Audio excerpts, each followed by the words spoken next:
SK그룹 관련 제3자 뇌물 요구 부분입니다. 이 부분 공사실의 요지는 피고인이 최서원과 공모하여 피고인의 직무에 관하여 SK그룹 최태원 회장으로부터 부정한 청탁을 받고 최태원 등으로 하여금 제3자인 WK의 4억 원, K스포츠재단의 35억 원, 비덱스포츠의 50억 원 등 총 89억 원을 공여하라고 요구했다는 내용입니다.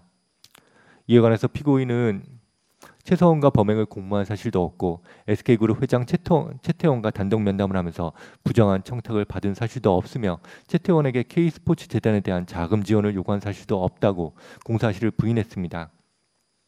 먼저 피고인 안종범 그리고 최태원 등 SK 관계자들의 진술, 안종범 수첩 등을 종합해보면 피고인이 2016년 2월 16일 최태원과 단독 면담을 하면서 K스포츠재단 그리고 가이드러너 사업에 대해서 지원을 요구하고 그로부터 일주일이 지난 2016년 2월 23일 안종범을 통해서 관련 문건을 SK그룹 측에 전달한 사실이 인정됩니다. 피고인 스스로도 수사기관에서 최태원과 단독 면담을 할 당시 K스포츠재단에 대한 협조를 구하고 가이드러너 사업에 대해서 지원을 요청한 사실은 있다고 인정을 한 바 있습니다.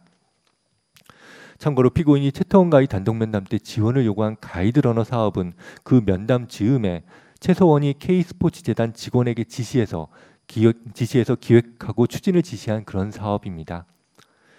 또한 최태원과 피고인, 그다음에 안종범 등의 진술과 SK그룹에서 단독 면담을 위해서 준비한 자료, 그다음에 청와대 경제수석실에서 작성한 대통령 말씀 자료 등에 의하면 최태원이 단독 면담 자리에서 피고인에게 자신의 동생의 가석방, 워커힐 면세점 특허 취득 문제, 그다음에 CJ 헬로비전 M&A 등 SK그룹의 현안에 대해서 피고인에게 이야기한 사실도 인정이 됩니다.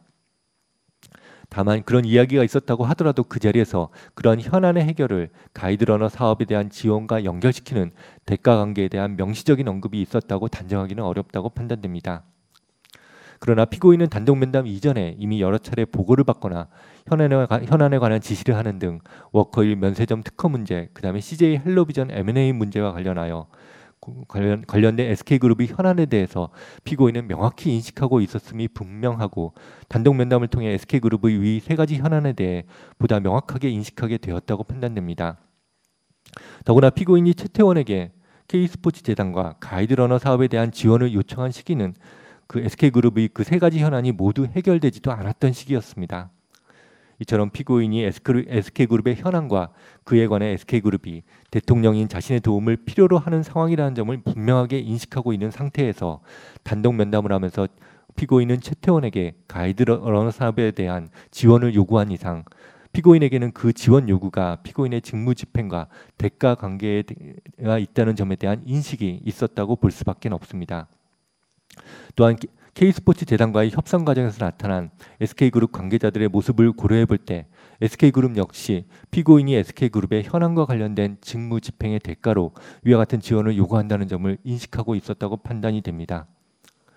또한 단독 면담 후 피고인과 안종범을 통해 SK그룹에 전달된 가이드러너, 연구 용역 제안서 등이 있는데 이 제안서 등은 모두 최서원의 지시에 따라서 K스포츠재단 직원이 작성한 것이었던 점, SK그룹 관계자들을 만나 지원 협상을 한 K스포츠재단 임직원들도 모두 최서원이 SK그룹과 이야기가 다 되어 있으니까 SK그룹 관계자들을 만나서 지원을 요청하면 돈을 줄 것이다 이렇게 말을 했다고 일치하여 진술한 점, 이런 재반 사정을 종합해보면 피고인과 최서원의 공모 관계 역시 충분히 인정할 수 있다고 판단이 됩니다.